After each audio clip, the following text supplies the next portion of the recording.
good morning, students. Let's start our new chapter, coal and petroleum. This is our fifth chapter.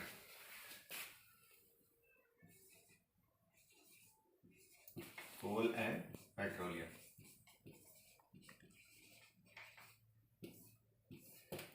You have already studied in the previous classes about the resources. First,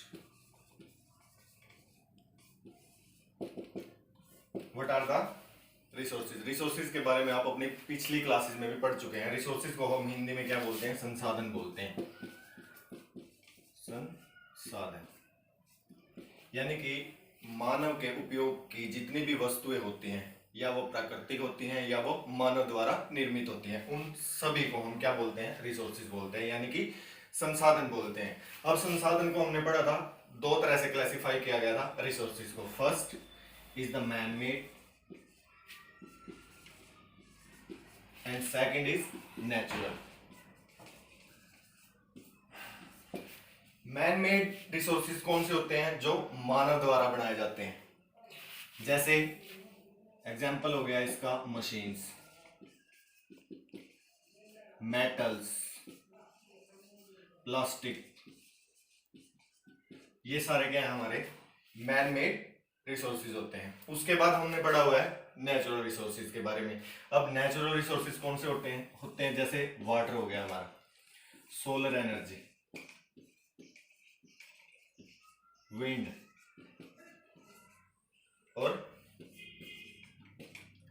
air. ये हमारे होते हैं man made और natural resources. उसके बाद आपने renewable और non renewable resources के बारे में भी पढ़ा हुआ है. अब मैन मेड और नेचुरल से अलग आता है हमारा रिन्यूएबल और नॉन रिन्यूएबल रिसोर्सेज.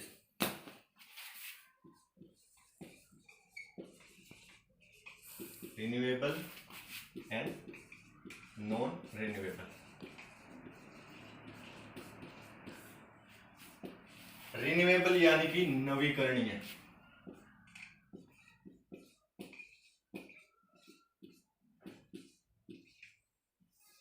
और ये होते हैं अनवीकरणीय.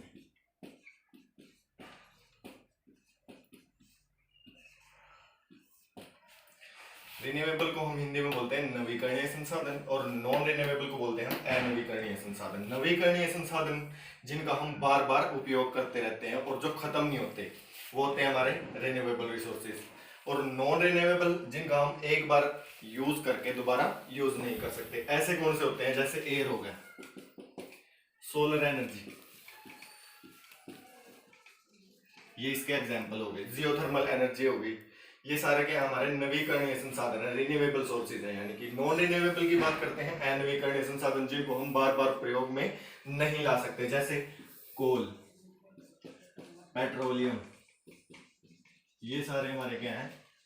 अनवीकरणीय संसाधन है. एक बार यूज होने के बाद दोबारा यूज नहीं होते. जैसे हम गाड़ी में पेट्रोल डलवाते हैं, वो क्या दोबारा यूज करते हैं? हम एक बार डल जाता है, फिर कंबशन हो जाती है, उसकी बर्निंग हो जाती है, खत्म हो जाता है वो, तो दोबारा हम अपनी गाड़ी में पेट्रोल डलवा के लेके आते हैं. तो इसलिए क्या है? ये दोबारा यूज नहीं होता, इसलिए नॉन रिन्यूएबल सोर्स है. अब on the basis of availability of their sources, resources को हम क्लासिफाई करेंगे. तो इसमें यहां से आपका मेन जो है चैप्टर स्टार्ट होता है हमारा. तो अवेलेबिलिटी के अकॉर्डिंग हम देखते हैं इसमें सबसे पहले एग्जॉस्टिबल,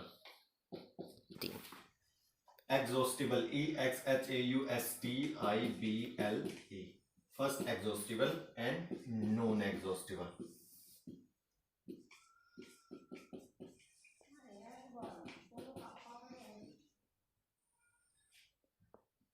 रिन्यूएबल और नॉन रिन्यूएबल पढ़ चुके हो, नेचुरल और मैन मेड पढ़ चुके हो. अब क्या करना है? एग्जॉस्टिबल और इनएग्जॉस्टिबल. इनएग्जॉस्टिबल या नॉन एग्जॉस्टिबल कौन से होते हैं? जो अनलिमिटेड क्वांटिटी में होते हैं.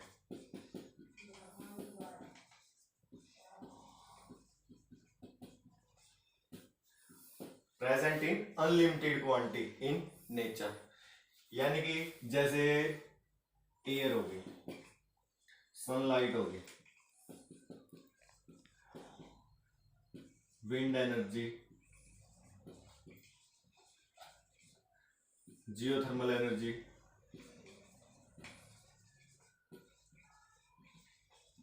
ये सारे क्या है, इनएग्जॉस्टिबल रिसोर्सेज है, यानी कि ना खत्म होने वाले और बार बार यूज होते रहते हैं, जो इनको हम नॉन एग्जॉस्टिबल सब्सटेंसेस या रिसोर्सेज बोलते हैं। ये प्रकृति के अंदर असीमित मात्रा में प्रस्तुत होते हैं। अब बात आती है एग्जॉस्टिबल की। एग्जॉस्टिबल यानी कि जो सीमित मात्रा में होते हैं, लिमिटेड क्वांटिटी में।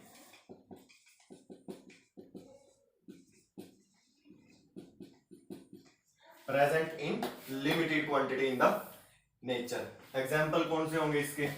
जैसे वाटर हो गया। वाटर वैसे तो रिन्यूएबल सोर्स है, हम इसका पुनः उपयोग कर सकते हैं, लेकिन क्या है, ये लिमिटेड है। कुछ टाइम के बाद पानी क्या है हमारा खत्म हो जाएगा अगर हम उसका मिसयूज करेंगे। इसलिए हम क्या करते हैं, वाटर कंजर्वेशन के बारे में अलग अलग लोगों को जागरूक करते रहते हैं time to time, government of every country. तो वाटर हो गया जैसे, और क्या हो गया, पेट्रोलियम, कोल, ये सारे क्या हैं, एग्जॉस्टिबल रिसोर्सेज है, जो एक टाइम के बाद अगर हम इनको यूज करते रहेंगे तो खत्म हो जाएंगे। तो ये थी बात हमारी रिसोर्सेज की। Resources on the availability of resource, this can be classified into two parts: exhaustible and non-exhaustible substance. Exhaustible are those substances which are present in limited quantity, and non-exhaustible substances are those which are present unlimited quantity in nature. Exhaustible substances example हो गए जैसे water, petroleum and coal. Non exhaustible sunlight, wind energy, geothermal energy, और भी बहुत सारे example हैं हमारे इसके। तो आगे देखते हैं अब एक अलग टॉपिक। यहां से कोल के बारे में पढ़ना स्टार्ट करेंगे हम।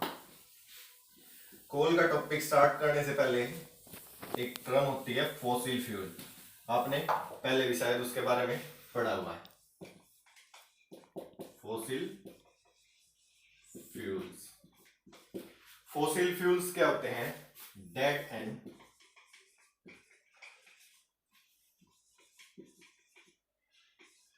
decay remains,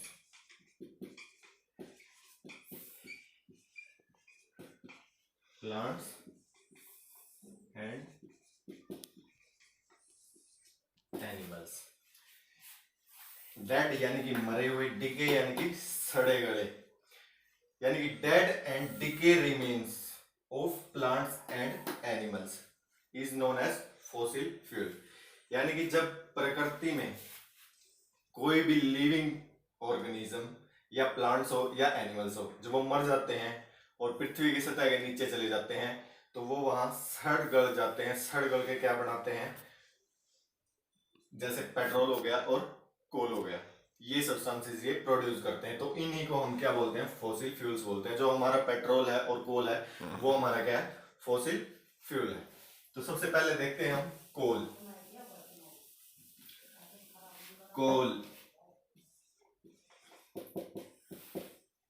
कोल के बारे में आपने पहले भी पढ़ा हुआ है। कोल क्या होता है? ब्लैक हार्ड सब्सटेंस होता है।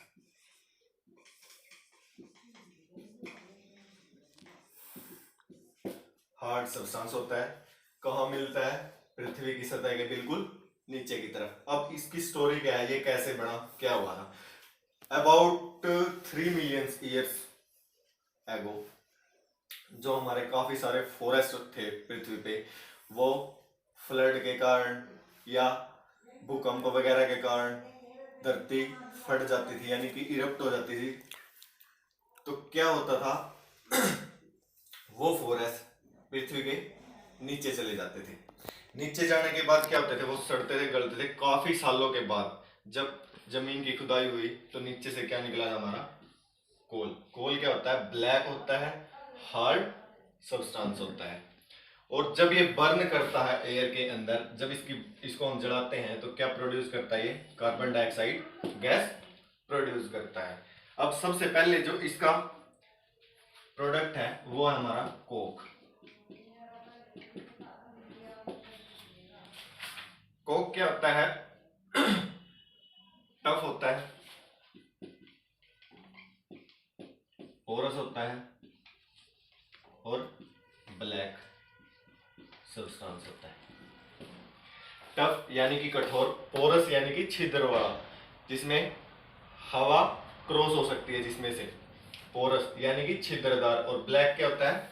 यानी कि काले रंग का होता है। ये प्योर फॉर्म होती है कोक को हम क्या बोलते हैं? प्योर फॉर्म होती है कार्बन की।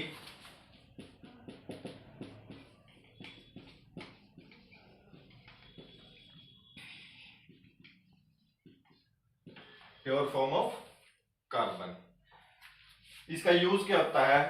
स्टील इंडस्ट्री में, स्टील की मैन्युफैक्चरिंग में इसका स्टील की मैन्युफैक्चरिंग के लिए इसका यूज करते हैं हम, और काफी सारे मेटल्स के एक्सट्रैक्शन में हम इसका यूज करते हैं। अब कोल का सेकंड जो प्रोडक्ट होता है उसके बारे में पढ़ते हैं। सेकंड प्रोडक्ट है हमारा,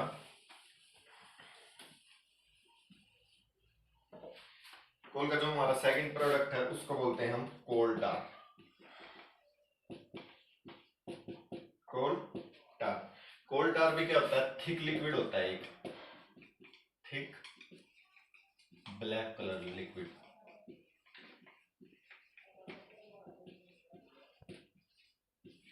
thick and black colour liquid होता है।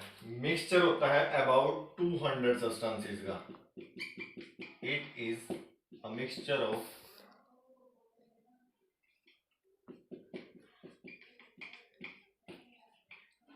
about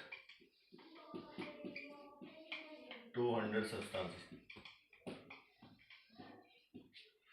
मिक्सचर होता है 200 सब्सटेंसेस का। इसके यूज क्या होते हैं? इंडस्ट्रीज में यूज होता है, इन इंडस्ट्रीज, इन ड्रग्स,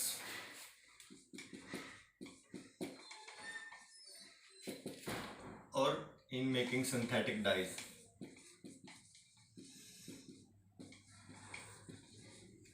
ये था हमारा सेकंड पार्ट। अब हम बात करते हैं थर्ड प्रोडक्ट की।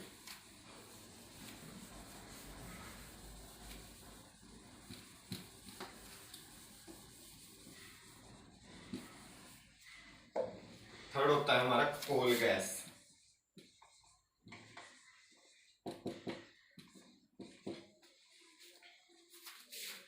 It is obtain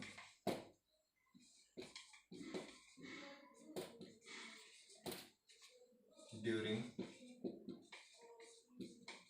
the processing of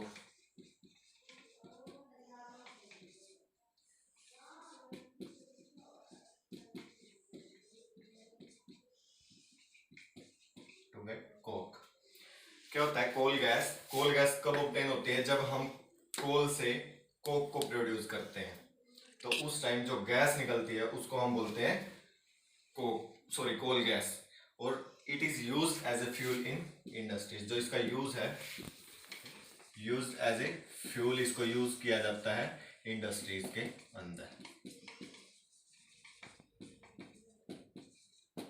I think it is sufficient for today, and we will continue in the next lecture.